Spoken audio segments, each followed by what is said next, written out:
आप देख रहे हैं एसएमसी आवाज सैफी अब्बास के साथ। एसएमसी आवाज में एक बार फिर आपका स्वागत है। सिंगरौली जिले के कांग्रेस के शहरी जिला अध्यक्ष अरविंद सिंह चंदेल एक बार फिर एक्शन मोड में दिखाई दे रहे हैं। पिछले दिनों उनके द्वारा नगर पालिक निगम में व्याप्त भ्रष्टाचार, अनियमितता और जिस तरह से वहां पर लोगों को परेशान किया जा रहा है, जनता को दौड़ाया जा रहा है और बिना चढ़ावे के कोई काम नहीं हो रहा है, उसके विरुद्ध उन्होंने जिस तरह से मोर्चा खोल रखा है और बाकायदा धरने पर उनके साथ जो कांग्रेस के दूसरे नेता है वो बैठ गए थे और उन्हें अपार जन समूह का समर्थन भी मिला था। उनका यह कहना है कि नगर निगम में व्याप्त भ्रष्टाचार जब तक दूर नहीं होगा तब तक वो इस आंदोलन को लगातार आगे बढ़ाते रहेंगे और उन्होंने बाकायदा नगर पालिक निगम को 15 दिन का वक्त भी दिया है। इसके साथ साथ उन्होंने कहा कि बिजली विभाग में जिस तरह से अनियमितता है, लोगों को बढ़ाकर बिल दिया जा रहा है, विद्युत कटौती तो काफी ज्यादा हो रही है लेकिन जो बिल है वो लंबा चौड़ा भेजा जा रहा है। इसके विरोध में भी उनके द्वारा एक बड़े आंदोलन की चेतावनी दी गई है। इसके साथ साथ जिस तरह से पत्रकारों पर हमला हो रहा है, माफिया सक्रिय हैं, इसके लिए भी उन्होंने कहा कि ये चिंता का विषय है कि सिंगरौली में माफिया राज जो है वो पनपता जा रहा है। उन्होंने कहा कि पत्रकारों पर हमला हो रहा है और जिस तरह से एक पत्रकार के साथ मारपीट की गई है और उसमें विधायक पुत्र का नाम आ रहा है, इसकी जांच होनी चाहिए और चाहे कोई भी हो, दोषी के विरुद्ध सख्त कार्रवाई भी होनी चाहिए। जो पत्रकार वार्ता थी इसमें अरविंद सिंह चंदेल ने और क्या कहा, आप सुनिए। जो पोल खोल के पत्रकार थे उन पे हमला हुआ, काफी बड़ा हमला, घातक हमला हुआ, काफी उनको ब्लीडिंग चल रही है जिस तरह सोशल मीडिया में देख रहे हैं। और हद तो तब हो गई जब वो कल 4:45 बजे की घटना थी और अभी 4:45 बजे मुझे पता चला कोई एक्सरे मशीन पे गए हैं। 24 घंटे तक उनका मेडिकल तो छोड़ दीजिए, एक्सरे नहीं हुआ, टाँके नहीं लगे। तो इससे साफ जाहिर होता है कि सिर्फ पुलिस प्रशासन भर ही चुप्पी नहीं साध रखी है। किसी डॉक्टर को हिम्मत नहीं है कि विवेक बैस के खिलाफ उसका मेडिकल कर ले। जो विवेक बैस जिसको मारे उसका मेडिकल कोई डॉक्टर सही समय पे कर ले। ये जिस तरह की चीज़ें चल रही हैं और पत्रकारों पे हमला हो रहा है, इसके साथ साथ जो करप्शन दिखाई दे रहा है, तो इस पे विपक्ष की भूमिका में आप तो दिखाई दे रहे हैं, लेकिन क्या आपको लगता है कि स्थितियां अभी भी ऐसी हैं जहां पर बहुत कुछ करने की ज़रूरत है?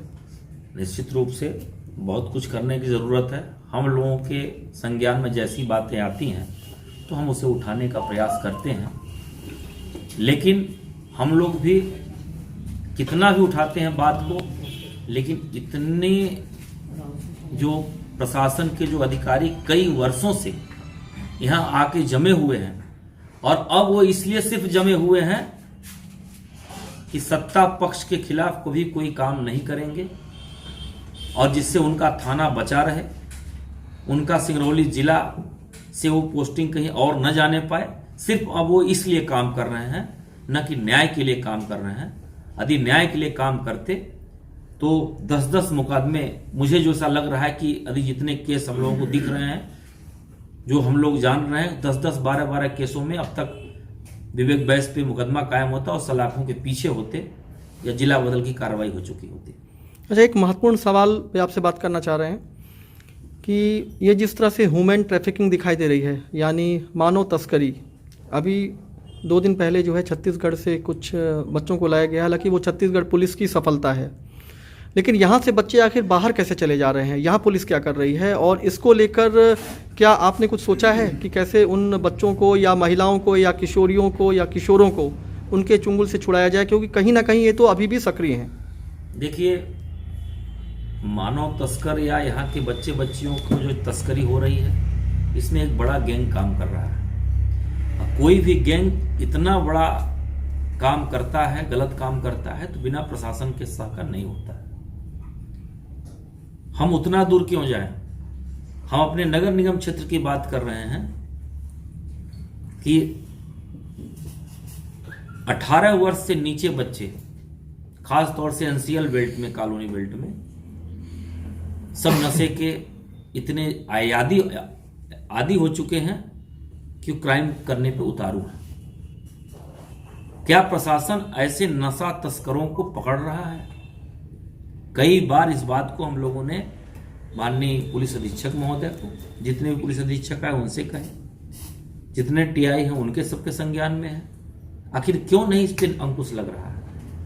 और नशा सिंगरौली में तो बनता नहीं, ये तो कहीं न कहीं से बाहर से आता है।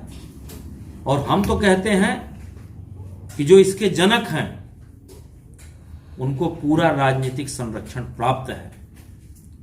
उन किसी की हिम्मत नहीं है उनके तरफ उंगली उठाने की। और यदि विवेक बैस पे सब कार्रवाई हो जाती तो बहुत सारे अपने आप सब चीजें खुल के सामने आ जाती। बातें गंभीर हैं और बातें और पत्रकार वार्ता से बढ़कर ये सारी चीज़ें जो आप बता रहे हैं, इसको लेकर आपकी रणनीति क्या है? यदि न्याय संगत कार्रवाई 1-2 दिन में नहीं हुई प्रशासन के द्वारा तो हम सड़कों पे आएंगे। नगर निगम के भ्रष्टाचार और करप्शन की बात हो रही है और इसके लिए कहीं ना कहीं आप लोग बिल्कुल आंदोलन जैसी स्थिति में हैं। उनको एक समय आपने 15 दिन का दिया था, उसके अलावा आपको और कहाँ लगता है कि कुछ और करने की ज़रूरत है? बिजली विभाग आप देख रहे हैं कि हमारी सरकार थी, 1 रुपए में 1 यूनिट बिजली हम दे रहे थे और जैसे इनकी सरकार बदली, उपचुनाव आया तो इन्होंने कह दिया कि हम अभी रोके हुए हैं और वो रिलीज कर दिए हैं। जो जिनके सिंगल फेस के मोटर, 2 फेस का मोटर जो कनेक्शन था, एक सिंगल फेस का मोटर कनेक्शन उसको 2 फेस का कर दे रहे हैं, अभी 2 पावर का कर दे रहे हैं, उसकी बिल आ रही है। बिजली का बिल आम व्यक्ति जो 1 बल्ब जला रहा है उसका भी 2000 रुपये आ रहा है। और तो दूर सिंगरौली विधानसभा की मैं बात कर लूं तो लगभग 22 ऐसे गांव हैं जिनकी पूरी बिजली काट दी गई है। पूरी गांव की बिजली काट दी गई। मैं ये कहता हूं, हो सकता है 40% लोगों ने बिजली बिल न दिया तो 60% लोगों का क्या दोष है जो बिजली बिल दे रहे हैं और उनके कनेक्शन काट दिए गए। ये बहुत बड़ा ज्वलन समस्या है। जहां पे इतना बिजली पावर हब हो, बिजली उत्पादन हो, दीपक तले अंधेरा। इतने बड़े बड़े वादे चुनाव के टाइम, उपचुनाव के टाइम किए गए और आज जाके उन गांव वालों से पूछे, कोई पूछने जा रहा है? या माननीय विधायक जी की सरकार है, क्या विधायक जी गए एक भी दिन पूछने उनसे कि आपकी बिजली काटी गई, क्यों बिजली काटी गई? आज गेहूं की सिंचाई का समय है, पलेवा का टाइम है। पलेवा होगा तभी गेहूं की फसल बोई जाएगी और ऐसे समय में बिजली काट दी गई है। आखिर कैसे लोग रहेंगे? ये बहुत बड़ी समस्या है, ज्वलन समस्या है। लगातार जो है सड़क दुर्घटना आपके सामने ही है। सिंगरौली ज़िले में लगातार दुर्घटना हो रही है और जो कोयले से जुड़ी हुई वाहन हैं या जो दूसरे हैं उनके लिए डाइवर्शन रूट की बात हो रही थी, लेकिन वो बातें सिर्फ बातों में ही रह गई। अभी भी सड़क पर निकलना काफ़ी रिस्की है, यानी सुरक्षित नहीं है।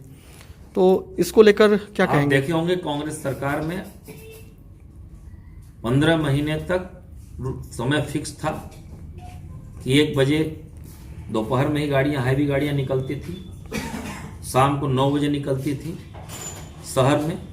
अभी आप जाके देख लीजिए 24 आवर गाड़ियां निकल रही हैं। जो डाइवर्सन रोड की बात कही गई थी उस वक्त पहला प्रयास शुरू हुआ था, वो सब डंप खाते में फाइलें चली गई। अभी आपको सिंगरौली से यदि यहां आना हो तो समझ में नहीं आता है कि आप बाइक से जाएंगे तो पहुंच भी पाएंगे कि नहीं पहुंच पाएंगे। लेकिन इस पे किसी का कोई ध्यान नहीं है, न तो विधायक जी का ध्यान है, न ही सांसद जी का ध्यान है, किसी का ध्यान नहीं। तो इसके लिए भी कुछ चल रहा है क्या? निश्चित रूप से पहले भी हमने सड़क के लिए आंदोलन किए हैं और आगे भी हम कार्य योजना बना रहे हैं।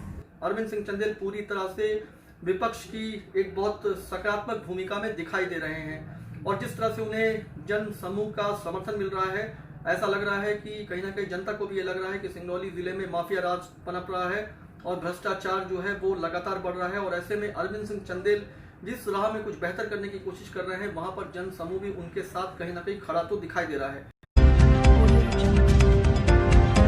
आप देख रहे हैं SMC आवाज सैफी अब्बास के साथ।